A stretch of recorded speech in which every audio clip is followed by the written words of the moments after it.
Oi, pessoal, como é que tá aí? Aqui é o Renato Gaúcho falando, tudo bom? Daqui a pouco, como todo final de semana, sexta-feira, você não pode perder o nome do Felizardo ou da Felizarda que vai receber em casa esse fantástico colar que você está vendo aí no vídeo. Não é lindo, maravilhoso? Pois então, pode ser seu. Vai ser daqui a pouco, ao final da edição de hoje, das 18 horas de A Força do Amor. E continue se inscrevendo no canal, comentando as histórias, acompanhando os vídeos até o final, dando seu like, isso é super importante. E, claro, ativando o sininho para receber o aviso sempre que tiver história nova no ar. Ainda dá tempo de você ganhar. Tudo bem? Um dia minha filha chegou em casa toda animada. A senhora não vai acreditar com quem que eu falei hoje, mãe. O Tiago. Acredita? Naquela hora meu coração deu até um solavanco. Como assim? Que Tiago? O meu Tiago? Ela confirmou. Disse que ele tinha mandado um convite de amizade no seu perfil e tinham trocado um monte de mensagens. E ainda acrescentou.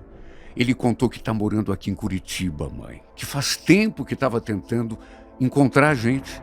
Aí eu convidei para ele vir aqui no domingo que vem. O que a senhora acha? Imagine. Juro, eu tive a sensação de que meu coração ia parar de bater. As lágrimas rolaram pelo meu rosto. Eu não conseguia acreditar. Era o Tiago. Meu Deus, o meu Tiago.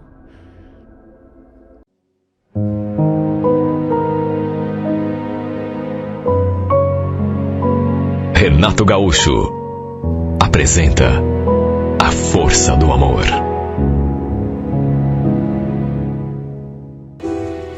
Olha, minha vida tinha virado de ponta cabeça, mas tudo assim de uma hora para outra.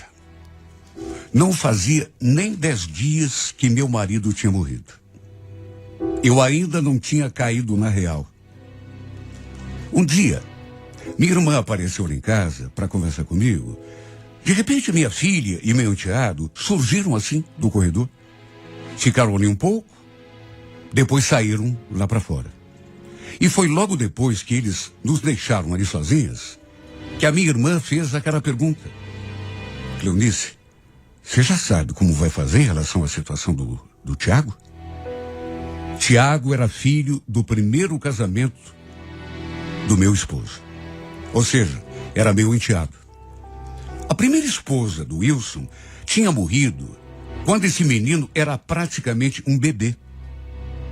Quando a gente se conheceu, inclusive, eu e o Wilson, o Tiago tinha só 4 anos. E como agora já tinha 9, posso dizer que praticamente fui eu que o criei. Como eu já disse, desde que o Wilson tinha morrido, que eu andava assim, meio fora do ar. Ainda não tinha parado para pensar na parte prática da minha vida. Eu também já tinha uma filha quando me envolvi com o Wilson, fruto do meu primeiro casamento. Ele era viúvo e eu era separado. Na época, a Lorena tinha só 7 anos e agora já era uma adolescente de 12. Sabe, na prática, ela e o meu enteado não tinham nenhum parentesco, mas foram criados como se fossem irmãos. E eles se davam tão bem. Quando minha irmã me fez aquela pergunta, se eu já sabia como ia proceder em relação ao meu enteado, falei que não tinha pensado ainda. E ela retrucou. Você já conversou com a avó do menino? Com certeza ela vai querer que ele vá morar com ela. No dia do velório, Dona Teresa, mãe do meu marido, realmente tentou conversar comigo sobre o Tiago. Mas eu não estava com cabeça para pensar em nada. De modo que ficamos de conversar um outro dia. E mesmo já passado 10 dias, eu ainda não me sentia em condições. Na verdade, ainda não tinha pensado sobre absolutamente nada. Ainda não estava acreditando que tinha perdido meu marido daquela forma. De qualquer maneira, eu já estava até antevendo o que ia acontecer. A avó do Tiago com certeza iria requerer a guarda dele. E como eu não tinha nenhum parentesco com ele, pelo menos não assim oficial, apesar de tê-lo criado desde os 4 anos, era certo que eu não teria a menor chance nesse caso. Detalhe, ela não morava em Curitiba. A família toda do Wilson era de Ponta Grossa. E mesmo que quisesse continuar morando aqui comigo, ele com certeza teria de ir embora com ela. Depois dessa minha conversa com a minha irmã, confesso que fiquei bastante preocupado. Mais do que isso, comecei a me torturar. Porque não queria me afastar dele. Para mim, era como se fosse meu filho de sangue. Sem contar que ele e a minha filha se davam bem demais. Olha, seria até um pecado separar os dois. Só que, infelizmente, tem casos que não adianta, né? Nossa vontade não vale nada. Nem casado no papel com o Wilson eu era. Morávamos juntos, apenas isso. Ou seja, eu não tinha direito nenhum sobre aquele menino. Para resumir, tempos depois, tive finalmente aquela conversa, adiada tantas vezes com a minha sogra, aquela conversa que, sinceramente, eu não queria ter tido. Ela veio a Curitiba para resolvermos a situação e, para minha tristeza, ela falou que não ia abrir mão do neto. Mas falou assim, numa boa. Olha, Cleonice, eu sei que você gosta do Tiago, que ele é como se fosse um filho para você, mas, por favor, tenta entender o meu lado também. Eu perdi meu filho. É justo que eu tenha meu neto perto de mim. Ela ainda deixou bem claro que não queria me afastar dele. Que eu poderia sempre visitá-lo quando quisesse. Mas olha, foi uma despedida doída. Ele chorou tanto quando foi embora. Se fosse só ele, não era nada. Aliás, não sei quem chorou mais. Qual de nós dois? Foi mais um buraco que se abriu no meu peito. Primeiro a perda do meu marido. E agora meu enteado estava sendo levado para longe. Minha filha também ficou muito triste. Porque, repito, eles tinham uma ligação fora do comum. Mas é como eu disse, né? Tem casos que a nossa vontade não vale absolutamente nada. No fim, apesar de Ponta Grossa ser até bem perto, o tempo foi passando, a correria do dia a dia não me permitia ir até lá para vê-lo, e aquilo que parecia improvável acabou acontecendo. A gente acabou se afastando de vez. No começo, minha filha ainda falava dele. Ficava perguntando, mas depois até ela acabou deixando de lado. Eu senti um aperto tão grande no peito. De vez em quando me pegava pensando nele, lembrando, chorava. Mas no fim, sei lá por quê, achei melhor deixar as coisas como estavam. Pensei que seria melhor desapegar logo de uma vez do que ficar desapegando aos poucos, né? Os anos foram passando. E é verdade que depois que perdi meu marido, me fechei praticamente para tudo que não fosse a minha filha. Foquei em cuidar de mim, da minha filha, e quando vi, 11 longos anos já tinham se passado. Minha filha, nessa época, já era uma moça de 23 anos. Fazia faculdade, trabalhava, já estava até namorando firme. Lembro que um dia, ela chegou em casa toda animada. Mãe, a senhora não vai acreditar com quem que eu falei hoje. Olha, acho que não vou acreditar mesmo, né? Com essa cara que você está fazendo aí. Mas me conta, quem foi? Repito, a senhora não vai acreditar. O Tiago. Quem? Ora, quem? O Tiago. O nosso Tiago? É, o nosso Tiago. Ela disse que ele tinha mandado um convite de amizade no seu perfil. E aí, eles trocaram um monte de mensagens. E ainda acrescentou. Ele contou que está morando em Curitiba, mãe. Que já fazia tempo que estava tentando achar gente. Aí eu convidei ele para vir aqui, final de semana. Fiz mal? Fez mal. Fez a coisa mais maravilhosa que poderia ter feito. Eu fiquei tão emocionada, cheguei a chorar. Bom, eu para chorar não pago imposto, né? Depois de tanto tempo. Meu Deus, às vezes eu pensava que a gente nunca mais fosse se ver. Tudo bem, que na verdade eu fui responsável por muito daquele afastamento. Sabe, que deixei de lado. Porque podia tê-lo procurado, podia ter ido a Ponta Grossa, mas, sabe, fui deixando o tempo passar, fui me deixando ser engolida pela correria do dia a dia. E com aquele pensamento, né?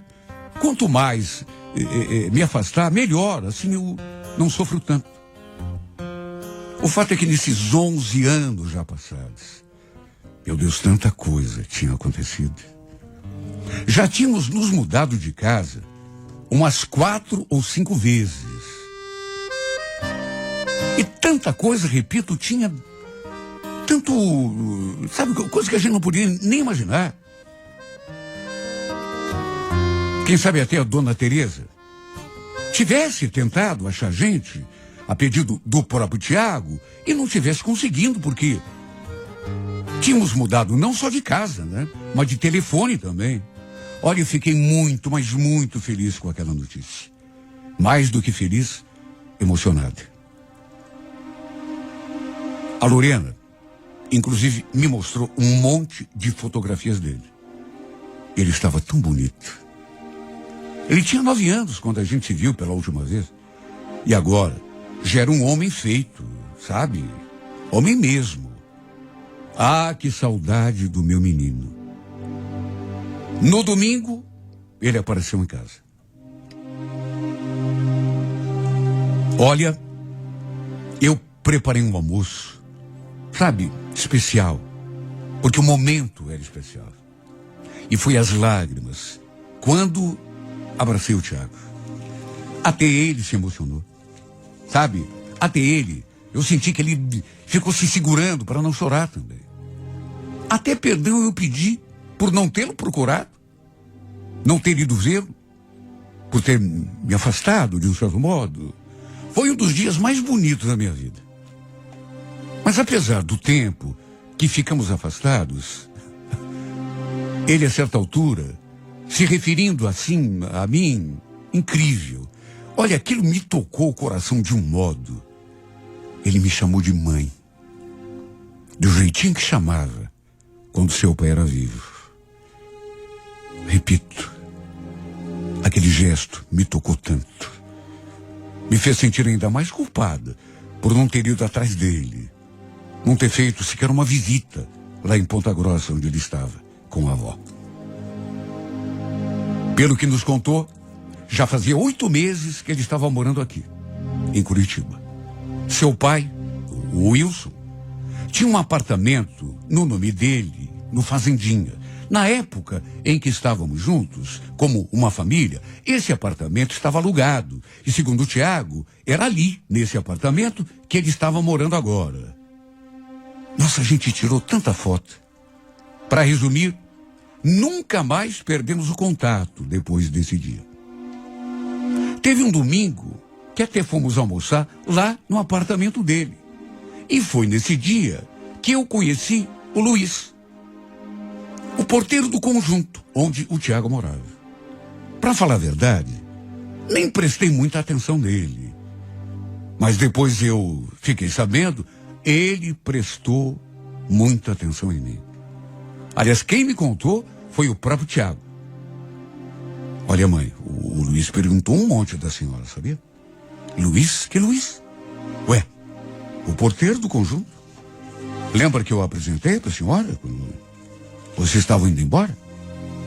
Ah, sim, o porteiro, mas eu lembrava dele. Claro que lembrava. Mas não tinha nem gravado o seu nome. Segundo o Tiago, quando soube que eu era viúva, já fazia 11 anos, ele tinha ficado interessado.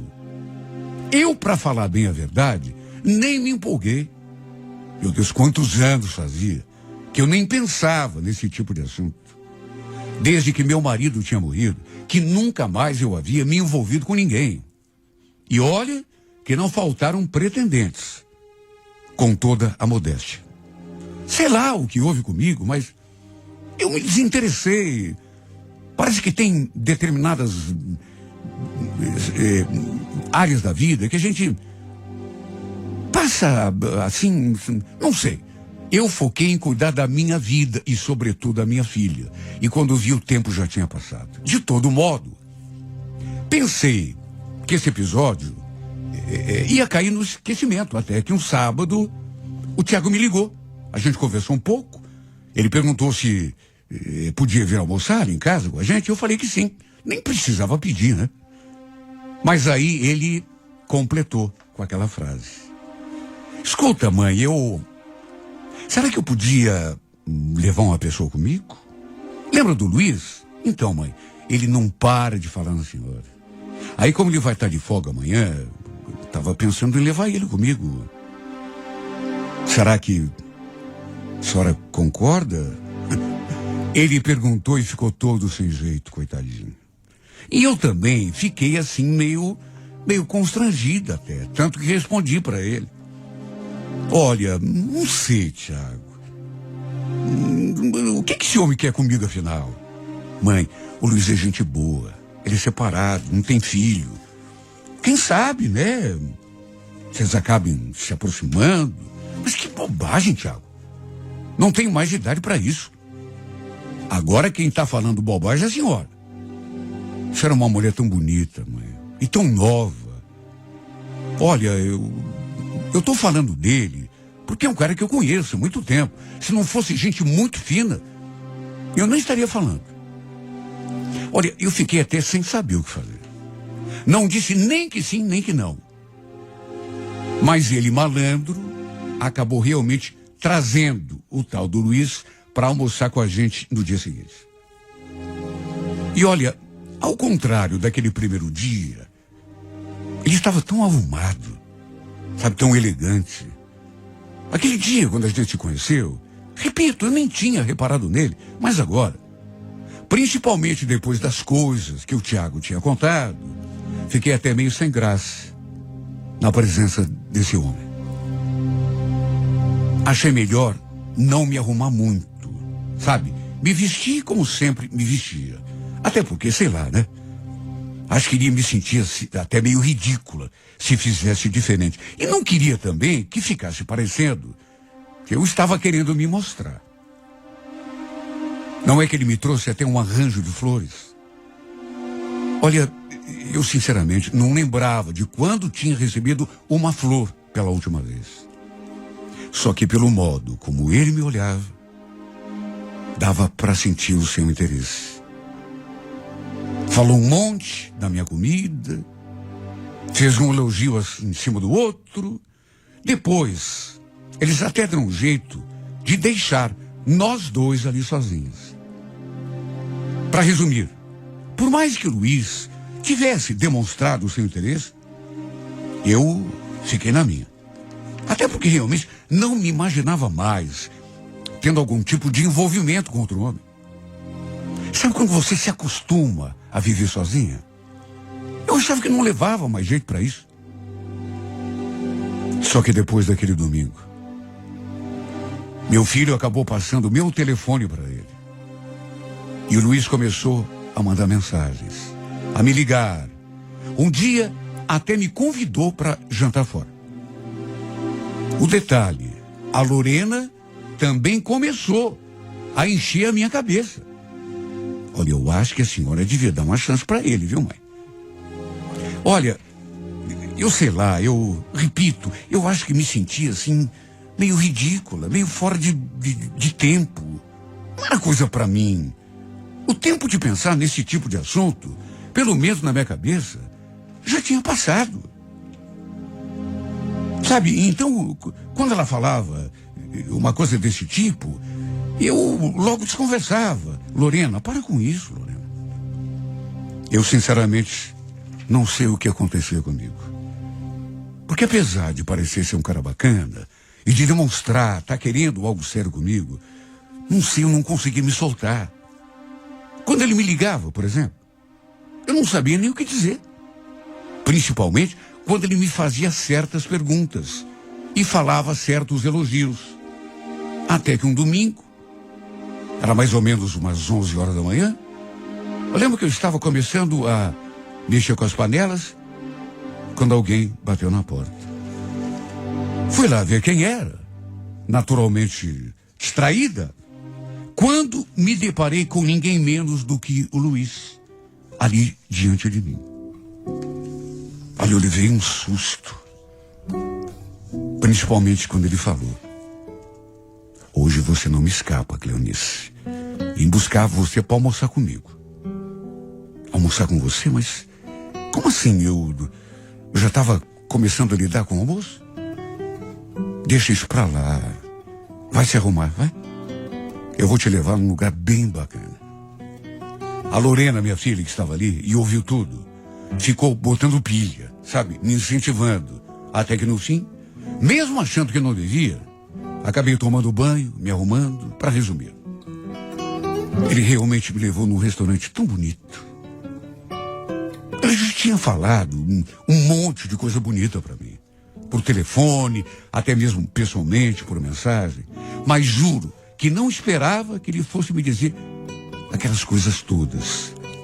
E olhando nos meus olhos: Cleonice, desde que eu te conheci, que eu não consigo pensar mais nada. Sabe, nem dormir direito eu tô conseguindo, de tanto que eu penso em você. Você é tão linda, você é uma mulher tão delicada. Eu me sinto como se fosse um menino perto de você, sabia? A cada palavra que ele dizia, eu me sentia ainda mais encabulada. Estava tão desacostumado a ouvir aquele tipo de coisa, a ser tratada com tanta delicadeza. O pior, quer dizer, o melhor, né? É que dava para ver que ele estava sendo sincero. Seus olhos não o deixavam mentir. Eu acho que foi principalmente por isso que, aos poucos, assim, de um modo bem gradativo, eu fui permitindo aquela aproximação, lhe dando um pouco mais de confiança, de abertura, até que um sábado fui com ele num clube dançar. Meu Deus, quanto tempo fazia que eu não dançava. E foi naquele clube que nós trocamos o nosso primeiro beijo. Um beijinho assim, bem tímido, bem delicado, mas que acabou mudando tudo na minha vida. Depois ainda trocamos outros beijos quando estávamos ali no salão dançando. Juro por Deus, eu não me imaginava mais vivendo um relacionamento com alguém. Não que eu me sentisse velha para isso, até porque só tinha 52 anos, mas é que desde a morte do meu marido, que eu tinha assim me isolado do mundo, pelo menos para esse tipo de assunto. De modo que eu não me permitia nem sonhar, muito menos planejar um novo amor. Estava tão, assim, acostumada a não ter ninguém, a não ser... Bom, filho é outra coisa, né? Que nunca mais achava que ia conhecer alguém especial, alguém que realmente valesse a pena. E quem diria que seria logo por intermédio do meu filho, na verdade, meu enteado, que o destino me acordaria para a vida de novo. Fazia 11 anos que eu não vi o Tiago. De repente, a gente se reaproximou e por sua causa que eu acabei conhecendo o Luiz. Nos conhecemos naquele dia quando fui almoçar no apartamento dele. Na verdade, no apartamento do meu filho, né? Ele era apenas o porteiro. Tanto que nem reparei muito nele. Mas ele prestou atenção em mim. Tanto que comentou com o meu filho. Depois ele comentou comigo. E sabe o que foi que o Luiz me falou? Sobre aquele dia, quando a gente se viu naquela primeira vez. Porque, repito, eu nem tinha notado que ele existia. A gente se cumprimentou, assim, nos apresentamos, mas... Você não vai acreditar, Cleonice. Mas eu sempre pedi a Deus uma mulher assim igualzinha a você. Não só na aparência, mas em tudo. Por isso, quando te vi naquele dia, juro, eu quase desmaiei. Parecia que o meu sonho estava se tornando realidade. Isso é tudo que eu pedi nas minhas orações. Naquele momento eu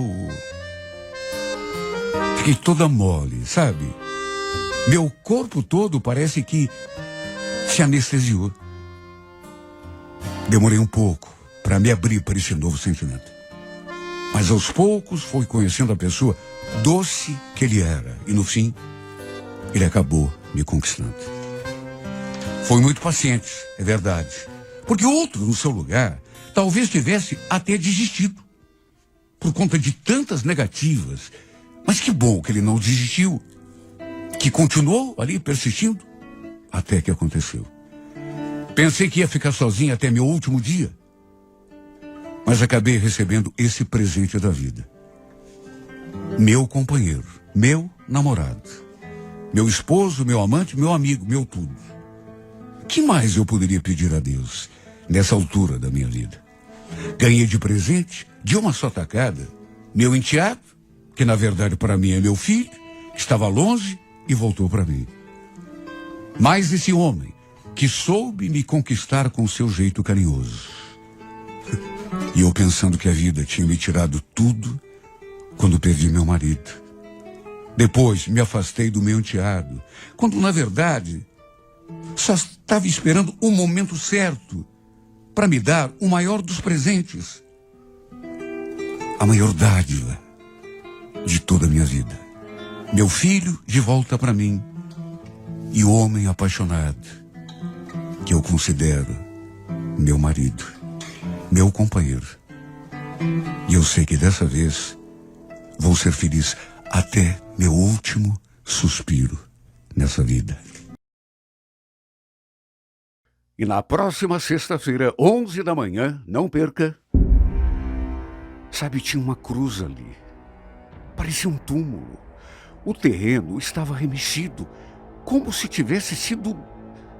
realmente algo tivesse sido enterrado ali. Ainda sem saber direito o que estava fazendo, ou mesmo por quê. Eu peguei um pedaço de pau que havia ali perto e comecei a cavocar aquela terra, que estava remexida ali, ao redor daquela cruz. E foi então que me deparei com algo que, juro, fez o meu sangue gelar. Acredite quem quiser, mas eram 2 bonecos. Sabe, esses bonecos de feitiçaria que a gente vê em filme? Era algo parecido com aquilo.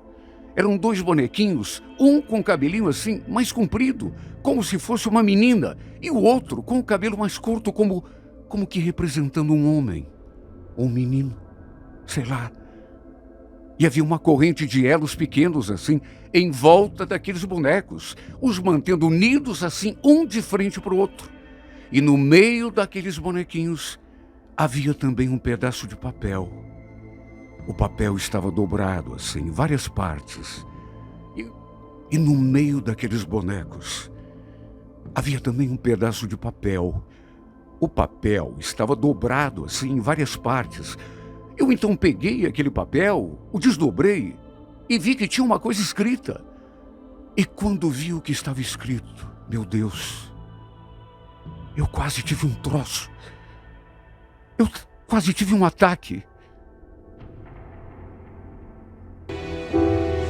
A gente morava numa espécie de condomínio de casas. Eu era casado, tinha uma filha de 6 anos. E olha, posso dizer que levava uma vida tranquila junto da minha família. Andréia, minha esposa, me adorava. E ela também era tudo para mim. Juro, em 8 anos de relacionamento, eu nunca tinha olhado para outra mulher. Pelo menos não com segundas intenções. Muita gente pode não acreditar. Eu já ouvi muita gente dizendo que homem fiel não existe, né? Mas eu sempre fui fiel. Apesar das várias tentações, não vou negar, que surgiram no meu caminho. Lá mesmo, no meu trabalho, tinha 2 colegas que viviam me dando mole. Só que a única mulher que me interessava era minha esposa. Juro que era. Até porque era uma mulher de quem eu não podia me queixar de nada. Bonita, adorável, honrada. Então, para que ficar procurando sarna para se coçar? Um dia, uma nova família se mudou ali para o condomínio. E quem me contou foi justamente minha esposa, porque no sábado eu trabalhava durante o dia todo. Então, assim que eu cheguei, ela já foi me contando que a casa número 3 tinha sido alugada. O pessoal tinha se mudado exatamente naquele dia. Essa casa em questão ficava justamente do lado da nossa. Eu ainda demorei um pouco para conhecer os vizinhos novos. Um dia cheguei do trabalho e a Andréia estava com visita.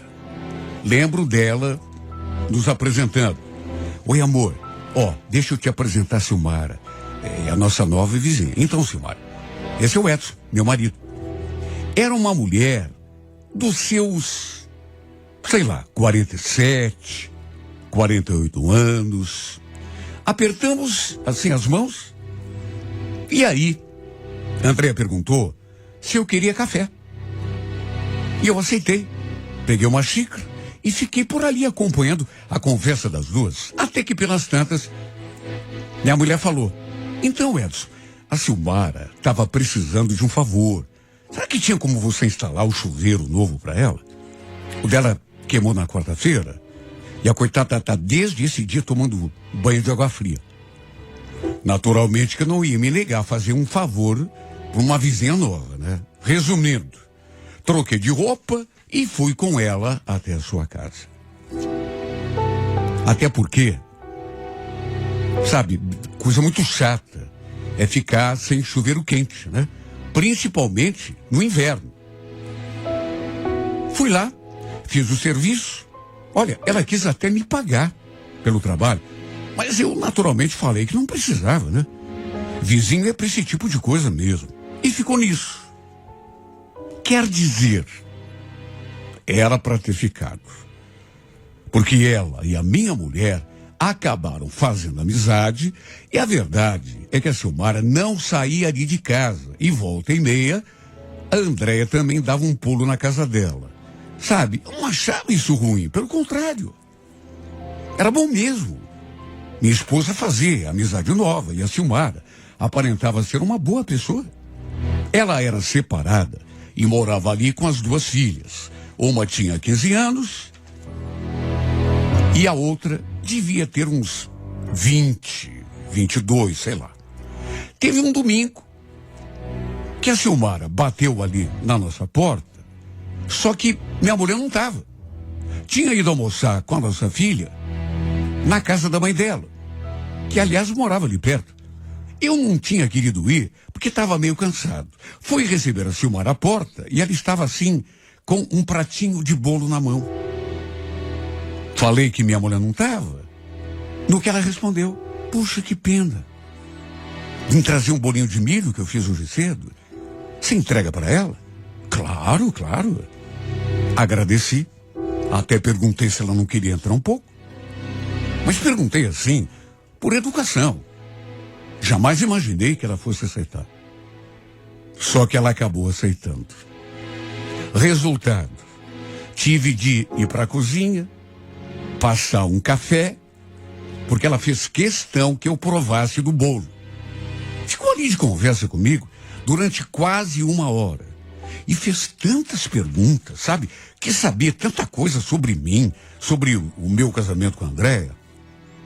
Sei lá, podia ser coisa na minha cabeça, mas me deu até a impressão de que ela estava com algum tipo de interesse em mim, juro. Não perca, é na próxima sexta-feira, 11 da manhã, na íntegra, a emocionante história de Edson e Silmara em mais uma edição de A Força do Amor.